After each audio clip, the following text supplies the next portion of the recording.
Shalom Bapak Ibu Saudara-saudara sekalian, berjumpa lagi dalam Renungan Harian Toraya, edisi Minggu 3 Agustus tahun 2025.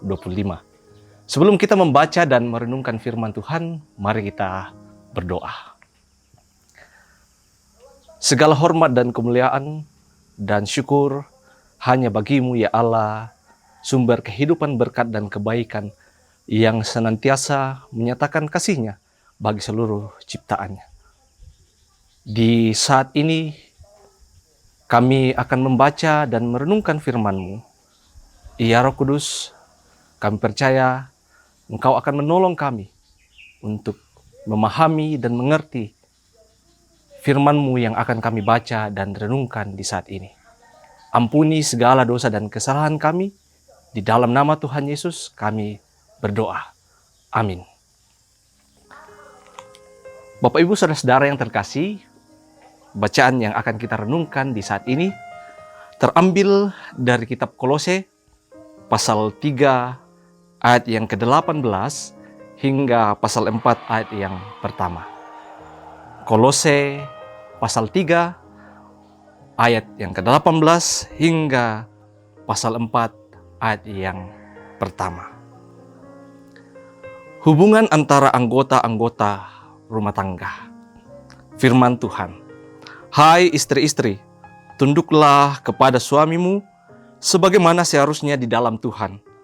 Hai suami-suami, kasihilah istrimu dan janganlah berlaku kasar terhadap dia. Hai anak-anak, taatilah orang tuamu dalam segala hal, karena itulah yang indah di dalam Tuhan. Hai bapak-bapak, janganlah sakiti hati anakmu, supaya jangan tawar hatinya. Hai hamba-hamba, taatilah tuanmu yang di dunia ini dalam segala hal. Jangan hanya di hadapan mereka saja untuk menyenangkan mereka, melainkan dengan tulus hati karena takut akan Tuhan. Apapun juga yang kamu perbuat, perbuatlah dengan segenap hatimu, seperti untuk Tuhan dan bukan untuk manusia.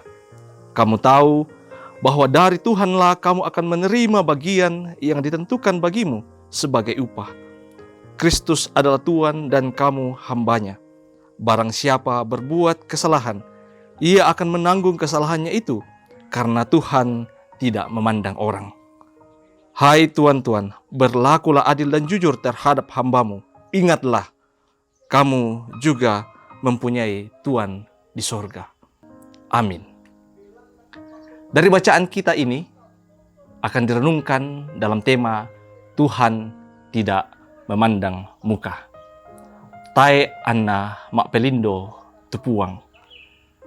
Dalam kehidupan, perbedaan status sosial dan jabatan seringkali memengaruhi pola perilaku seseorang kepada sesamanya.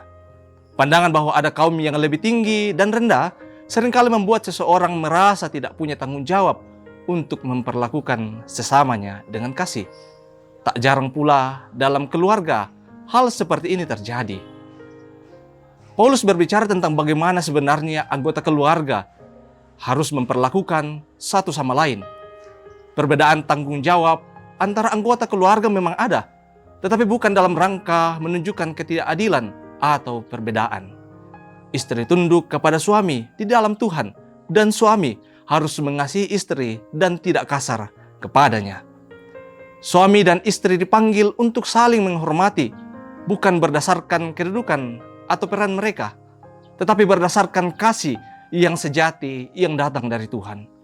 Anak menaati orang tua, dan orang tua harus mendidik anak-anak mereka dengan kasih dan pengertian, bukan dengan kekerasan. Bahkan kepada relasi yang menurut dunia tidak seimbang, yaitu antara tuan dan hamba, harus saling menghormati dan menghargai.